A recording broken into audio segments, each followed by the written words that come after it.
ರಾಜ್ಯದಲ್ಲಿ ರಣ ಬಿಸಿಲು ಜೋರಾಗಿದೆ. ದಕ್ಷಿಣ ಕನ್ನಡ ಜಿಲ್ಲೆಯಾದ್ಯಂತ ಬಿಸಿಲಿನ ಧಗೆ ಹೆಚ್ಚಾಗಿದ್ದು ಅಂತರ್ಜಲ ಮಟ್ಟದ ಮೇಲೆ ಪರಿಣಾಮ ಬೀರಿದೆ. ನೀರಿನ ಮೂಲಗಳು ಬತ್ತಿ ಹೋಗ್ತಾ ಇರೋದು ಜನರಿಗೆ ನೀರಿನ ಸಮಸ್ಯೆಯ ಆತಂಕ ಶುರು ಮಾಡಿದೆ.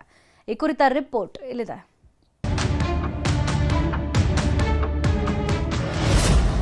ದಕ್ಷಿಣ ಕನ್ನಡ ಜಿಲ್ಲೆಯಲ್ಲಿ ಬಿಸಿಲಿನ ತಾಪಮಾನ ಏರಿಕೆ, ಕುಸಿಯುತ್ತಿದೆ ಅಂತರ್ಜಲ ಮಟ್ಟ, ಜನರಿಗೆ ಆತಂಕ.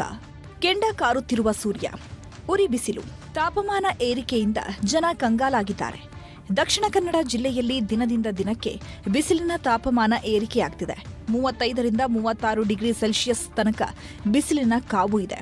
ಉರಿ ಬಿಸಿಲು ಕೇವಲ ಜನರ ಆರೋಗ್ಯದ ಮೇಲೆ ಪರಿಣಾಮ ಬೀರುವುದಲ್ಲದೆ ಕುಡಿಯುವ ನೀರಿನ ಮೂಲಗಳನ್ನೇ ಬರಿದು ಮಾಡ್ತಿದೆ. ಪುತ್ತೂರು, ಸುಳ್ಯ ಮತ್ತು ಬೆಳ್ತಂಗಡಿ ಭಾಗದಲ್ಲಿ ಅಂತರ್ಜಲ ಮಟ್ಟ ಕುಸಿತಾ ಇದೆ. ಪುತ್ತೂರಿನ ಹಲವು ಕಡೆಗಳಲ್ಲಿ ಬಾವಿಗಳು ಬತ್ತಿ ಹೋಗ್ತಿವೆ. ಈ ಬೆಳವಣಿಗೆ ಜನಸಾಮಾನ್ಯರ ಆತಂಕಕ್ಕೂ ಕಾರಣವಾಗಿದೆ. ಬಿಸಿಲಿನ ತಾಪಮಾನ ತಡಿಲಿಕ್ಕೆ ಆಗದೆ ನೀರೆಲ್ಲ ಬತ್ತಿ ಹೋಗಿ ಮತ್ತು ಮಳೆನೂ ಇಲ್ಲದೆ ವರ್ಷಕ್ಕೆ ಈ ಟೈಮಲ್ಲೆಲ್ಲ ಒಳ್ಳೆ ಮಳೆ ಬರ್ತಿತ್ತು, ಒಂದೆರಡು. ಆದ ಕಾರಣ ಮಳೆ ಇಲ್ಲದೆ ನಮ್ಮ ತೋಟ ಎಲ್ಲ ಇಲ್ಲೆಲ್ಲ ಬತ್ತಿ ಹೋಗಿದೆ. ಕುಡಿಲಿಕ್ಕೂ ನೀರಿಲ್ಲ, ಮತ್ತು ಬಾವಿಯಲ್ಲೂ ನೀರಿಲ್ಲ. ರಾಜ್ಯ ಅಂತರ್ಜಲ ನಿರ್ದೇಶನಾಲಯ ಇತ್ತೀಚೆಗೆ ಅಂತರ್ಜಲ ಮಟ್ಟದ ಕುರಿತು ಸರ್ವೆ ಮಾಡಿತ್ತು. ಇದರ ಪ್ರಕಾರ ರಾಜ್ಯದ 157 ತಾಲೂಕುಗಳಲ್ಲಿ ಅಂತರ್ಜಲ ಮಟ್ಟದಲ್ಲಿ ಸುಧಾರಿಕೆ ಕಂಡುಬಂದಿತ್ತು.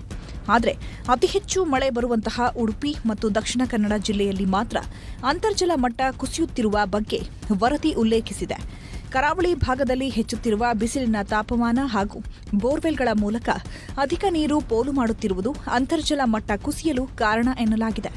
ಈಗಾಗಲೇ ಕೃಷಿಗೆ ನೀರಿನ ಸಮಸ್ಯೆ ಎದುರಾಗಿದೆ. ಇದೇ ರೀತಿ ಮುಂದುವರೆದರೆ ಕುಡಿಯುವ ನೀರಿಗೂ ಹಾಹಾಕಾರ ಉಂಟಾಗುವ ಲಕ್ಷಣ ಕಂಡುಬರ್ತಿದೆ. ನಮ್ಮಲ್ಲಿ ದಿನೇ ದಿನೇ ಬಿಸಿಲಿನ ಧಗೆ ಹೆಚ್ಚಾಗ್ತಾ ಇದೆ. ಈಗಾಗಲೇ ಮಧ್ಯಾಹ್ನದ ಹೊತ್ತು 30ರಿಂದ 40 ಡಿಗ್ರಿಯಷ್ಟು ಬಿಸಿಲಿನ ಧಗೆ ಕಂಡು ಬರ್ತಾ ಇದೆ. ಮಾತ್ರ ಅಲ್ಲ, ಇದರಿಂದಾಗಿ ನಮ್ಮಲ್ಲಿ ಅಂತರ್ಜಲ ಮಟ್ಟ ಕುಸಿತ ಕಂಡು ಬರ್ತಾ ಇದೆ. ಕೆರೆ ಬಾವಿಗಳು ಬತ್ತಿ ಹೋಗ್ತಾ ಇದೆ. ಕೃಷಿಕ ಚಟುವಟಿಕೆಗಳಿಗೂ ಕೂಡ ತೊಂದರೆ ಆಗ್ತಾ ಇದೆ. ನಿಗಿನಿಗಿ ಕೆಂಡದಂತಿರುವ ಬಿಸಿಲಿನಲ್ಲಿ ಓಡಾಡಲು ಜನ ಹೆದರುತ್ತಿದ್ದಾರೆ. ತಮ್ಮ ಕೆಲಸ ಏನಿದ್ರೂ ಬೆಳಗ್ಗೆ ಮತ್ತು ಸಂಜೆ ಅನ್ನುವ ನಿಯಮವನ್ನು ಜಿಲ್ಲೆಯ ಜನ ಕೆಲವು ಕಡೆಗಳಲ್ಲಿ ಪಾಲಿಸಲಾರಂಭಿಸಿದ್ದಾರೆ. ಅಜಿತ್ ಕುಮಾರ್, ನ್ಯೂಸ್ 18, ಪುತ್ತೂರು.